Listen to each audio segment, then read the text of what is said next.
Morning. দিনটা ছিল রথের দিন। সকালে ঘুম থেকে উঠেই তো আজকে স্নান করে নিয়েছি চিয়া সিড খেয়ে, দেন পুজো করে প্রসাদ খেলাম আর ব্রেকফাস্টে খেয়েছিলাম মুড়ি। এটা হলো জগন্নাথ দেবের যে মেন প্রসাদ, সেটা বাবা এনেছিল, তো এটাই আজকে লাঞ্চে খেয়েছিলাম। আর এই প্রসাদটা খেতে এত ভালো লাগছিল, মানে বলে বোঝানো যাবে না। খাওয়া দাওয়া করে একটু রেস্ট নিয়েছিলাম, দিয়ে বিকেলে রেডি হয়ে গেছি রথ দেখতে যাব বলে। সবাই এত তাড়াহুড়ো করছিল, তাড়াহুড়ো করে চলে তো গেছি, গিয়ে দেখছি এখনও রথ আসেনি।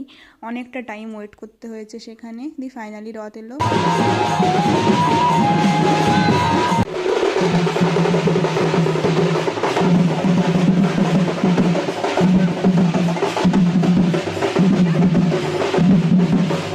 অনেকক্ষণ ওয়েট করার পর ফাইনালি রথের দেখা পেয়েছি, আর অনেক দিন পর আমি রথের দড়ি টানতে পেরেছি, তাই মনটা খুব ভালো লাগছে, আনন্দ হচ্ছিল আসলে। আর দেখছো কত ভিড়, প্রচুর ভিড় হয়েছিল সেদিনে।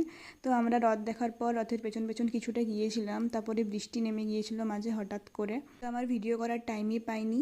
যাই হোক, একটু মাঝখানে ভিডিও করেছিলাম, তারপর একটু গিয়ে চলে এসেছিলাম, বৃষ্টির জন্য বেশি দূর যাইনি।